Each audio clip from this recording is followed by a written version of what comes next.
Welcome to the Land Your Bet Sports Betting Show. Got the NBA on Thursday here with 6 games on the slate. Not much to choose from right now. I've got a bunch of leans as we still wait on all this injury news. And as always, going to finalize the card 5:30 p.m. Eastern on the live show. So make sure you are subscribed to that channel and continue to follow along with us all season. Going to run through how we did really quickly here on Wednesday and then get right into everything we've got for Thursday. So if that all sounds good, give this video a like. Let's get right into it. A lot to learn here on Wednesday with a 2-4 minus 1.4 record there. Now 45 units exactly up on the season. Rough February, but every other month besides February has been a winning month. And now we're down 1 unit in March. So we'll keep it going here, but I do want to take a quick learning experience from this. The wins, easy enough. Cade Cunningham's points were too low, and Peyton Pritchard did ridiculous things with his 41-point game. As far as Alec Burks and these bets for Miami go, he missed his first, he made his first shot, then he went about 1 for 6. Over the course of his next 6 shots, and he just stopped shooting. He didn't even look at the rim anymore. He got the minutes until the end. And the takeaway here was Davion Mitchell was actually saying that he was going to play before he was listed probable. He was questionable to play, the guard there for the Heat. And as soon as I was really sure that Hero wasn't playing, should have gone to the backup point guard, which was Davion Mitchell, who would then have the ball in his hands a lot more. And he came through. So he was the player to target when Hero is out. And that's what we need to remember moving forward. Isaiah Collier, we took an under. I still stand by this. Keontae George, the other guard that would have taken a ton of the ball usage out of Isaiah Collier's hands. Keontae George was a late scratch. He went from not on the injury report to out.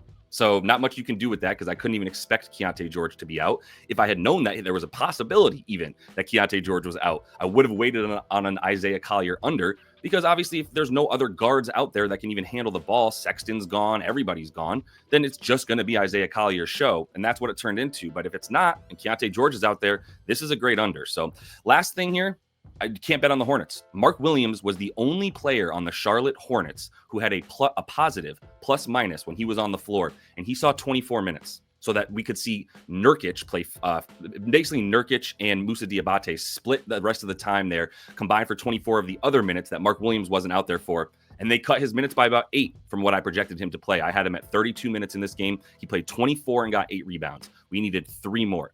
Why would he come out of the game unless you're just so obviously tanking? Like with Mark Will out there, the game was too close. So they take Mark Williams out and they put in their backup garbage. Not much you can do about that except for go, okay, then I guess I'm not betting on the Hornets anymore, because if a team is actively trying to lose, how could I possibly bet an over on their better players? So done with the Hornets, done with that. But 45 units here. We've got some good looks here to turn it back around on Thursday and maybe climb closer to 50, if not get over. So let's jump into everything I've got right now. Quick reminder as well, live show is at 5:30 p.m. Eastern every weekday. You guys bring your bets, jump in the comments, and we use this time to really finalize the card as we finally get the injury news that we need to place the bets that we want. So hope to see y'all at 5:30 p.m. Eastern. Let's jump into this stuff here for Thursday. As always, going to be using Props Madness here on the show, the #1 sports betting research tool around for the NBA. If you do want to get in on the action here, use promo code LYB. That'll get you a 7-day free trial if you want to test it out for yourself first, or just get you right into 25% off on your first month if you want that as well. And like I said, this is a one-stop shop. It's got everything you need, from the matchup analysis to the difference in ability to odd shop, as well as some increased advanced filters that you're not going to find anywhere else. Highly recommend checking this stuff out. Kicking it off with Chicago in Orlando. And what I'm looking at here is honestly some Zach Collins stuff. But what we need to know is who's available for the Bulls, right? If you look at the injury report, Vooch is going to be out.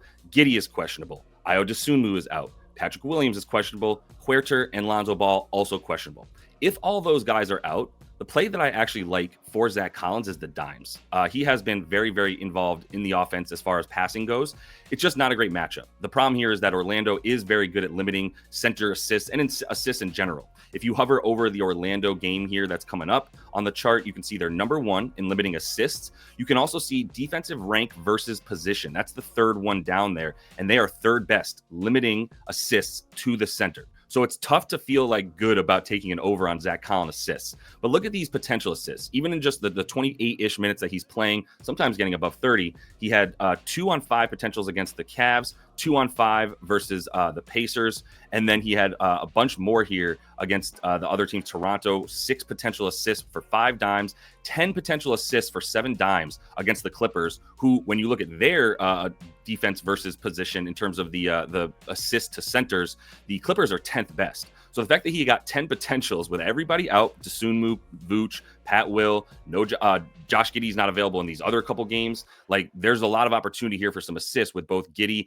Dosunmu, Vooch, all those guys out, and the dribble handoff should be available to Zach Collins for guys like Kobe White and Matas and potentially whoever else we get out there. Obviously, that's 3-point shooters at this point, but there's just not a lot of options for Chicago, who's obviously tanking and sitting everybody. So while the points and even the rebounds more so than the points are viable, you could take some boards if you wanted, maybe some rebounds and assist prop for Zach Collins. I think the assists, if you can get this around even money, like it's currently available on ESPN Bet, then that's going to be a really good look for an over. Dropping down to the Dubs and the Nets in Brooklyn here. Go ahead and give this video a like if you're getting anything out of it. Really great way to support the channel. So much appreciated there. But as we look at this game, first thing that jumps out to me, this is going to sound crazy. Day'Ron Sharpe is at 4.5 points and 4.5 rebounds. I don't have anything indicating, oh, and this is actually at 5.5 in some spots, so we'll wait to see. But points and rebounds are available at 9.5, right? And I think both of these bets for points and rebounds for Day'Ron Sharpe are pretty viable. Here's the key, right? Is he going to be playing anywhere from 15 to 20 minutes? And the answer is yes, because we have Nick Claxton out there starting at center, but this is the backup center for the Nets, and the Dubs suck against centers, and I don't think this game is going to be very close for very long. So let's see what happens if we give Day'Ron Sharpe 15 to 20 minutes on the season with these advanced filters and assume that this is the range that he's going to face in today's game. 15 to 20 minutes. I mean, he's averaging 17 minutes on the season. You can see right down here underneath the chart, the way that I have this filtered now, he's averaging 17.5 on the season. But that's what he's averaging on the season in general. So this is a very fair range for Day'Ron Sharpe, 15 to 20 minutes. That's the average of what he's playing. Now you look at the matchup. Even if he just gets 15 minutes, he's going up against a team that is 22nd against his preferred play type, which you can see is putbacks, because they're not good at rebounding, right? They've become better, the Dubs have, at rebounding since Jimmy Butler arrived. They've gone from like one of the bottom 10 rebounding teams to a top 15, like top half of the league. So a lot better. But they're still bottom 10, limiting rebounds to centers. And that's what Day'Ron Sharpe does. He's going to be bigger than anybody that he's up on the floor against. And if you look at rebounds for, let me make sure I'm on rebounds here. If you look at points and rebounds combined, even, the beautiful part here is you can look at defensive rank versus position. Once again, that's about 5 down there. You can see they're ranked 20th, the Dubs are, against center points and rebounds combined. So while a lot of sites are giving you how teams perform against center rebounds, how teams perform against center points, Props Madness is showing you how they perform against points and rebounds combined in one chart. And they're saying the defensive rank for the Dubs against centers trying to get points and rebounds is 20th in the league. And it remains bottom 10, mostly for points, mostly for rebounds, I should say. But the points are at 4.5. And if he's getting offensive rebounds, 1 or 2 equals a nice, easy putback for 2 points right there. I think even at 4.5, which makes you nervous, the fact that he's on the season at 8 points per game when he gets 15 to 20 minutes and 6.1 rebounds per game when he gets 15 to 20 minutes, we should like both these bets with the assumption that he's going to play at least 15, if not more than 20, because of the blowout implications for Golden State. Got to move right past Philly and Boston. Have no idea who's playing for Boston and don't truly care who's playing for Philly because they're garbage. But if you look at this Pacers and Hawks game, one quick thing that stands out, it's pretty high at this point. You used to be able to get 9.5 assists for Tyrese Halliburton. Now it's at 10.5. Maybe it drops down to 9.5 again because you have this plus 105 in a couple places. Indicates that they definitely don't think the over of 10.5 is nearly as likely. But we have to at least consider this and keep an eye on the assists for Hallie today because the Hawks are horrible at limiting assists. You look at the first game against them, he had 9 dimes on 12 potentials. But this was this part of the season. It was February 1st. If you look at the last few games, his potentials have skyrocketed. So on the season, if you look at his potential assists, right, you can use that, use the advanced filters here to see that potential assists are a category. And in these last 6 games that we see here, he's at 21 potential assists on the season. That's up from 15 on the season. So I do think we're back into this mode for Hallie where he's finally like that point guard that he was for the first half of last year when he started to dime up a ton and was averaging 20 plus potential assists per game. And now he's right back in that. And there's a couple teams that are really easy to dime up against. You got the Bulls, you got the Nuggets in here as well, right? But the Clippers are 10th best limiting assists. The Raptors are actually also in the top 10 limiting assists. And then the Rockets are the best assist defense in the league. And he had 20 potential assists against them. As everybody's going under, he goes way over in the face of that. I think that's going to be the case here against the Hawks, who allow the 5th most assists on the season and the 6th most assists to the position of point guard in terms of dimes. So, like, what are we supposed to do here other than assume that this man's going to keep timing up? It's hard for me to get into the psyche of Halliburton, but just looking at the past guys on Props Madness who are similar players to Tyrese Halliburton, all of the last 7 who are considered similar players to Tyrese have gone over. Cade twice, Tyrese with the 9. Fred, Cade again, Harden, and Cade, right? All guys that are looking to dime up and have a similar potential assist per game to a guy like Tyrese Halliburton, and they're all going over against the Hawks here. So this is a really good look. If we can get this at 9.5, I'm just waiting to see how this moves around a little bit.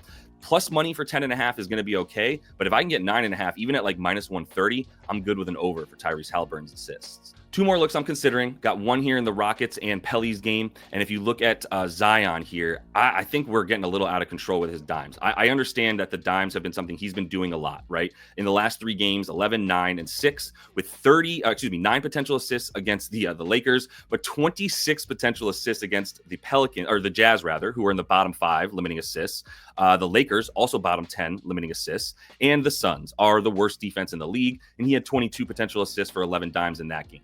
Well, now you're getting the Rockets, the number 2 assist defense in the league, been flopping back and forth between first best, second best. Either way, you're not getting dimes against this team. And the boards as well. I mean, they're at 6.5, and this is also a good rebounding team for the Rockets. So I'm waiting on an under here for rebounds and assists for Zion in this game that I don't expect to be very close. I don't think the Rockets are going to play with their food in this one. The Pelicans, awful team, not trying to win. Zion's capped at 28 minutes, and this is a good defense for him. You're going to see Dylan Brooks or Amin Thompson just on him one-on-one, and maybe they're not going to help off, but that's the reason I don't like the rebounds and assists, and that's the reason I'm leaving out the points, right? The points are something that if he wants to drive, he's going to have one-on-one drives to the rim, and there's nobody in the NBA that can stop him in a one-on-one matchup when he's got a head of steam going to the rim. There's no one, right? But if you have Dylan Brooks on him out on the three-point line, you stop him from getting that head of steam, and at the very least, you force the ball out of his hands before he really wants to get into an assist position.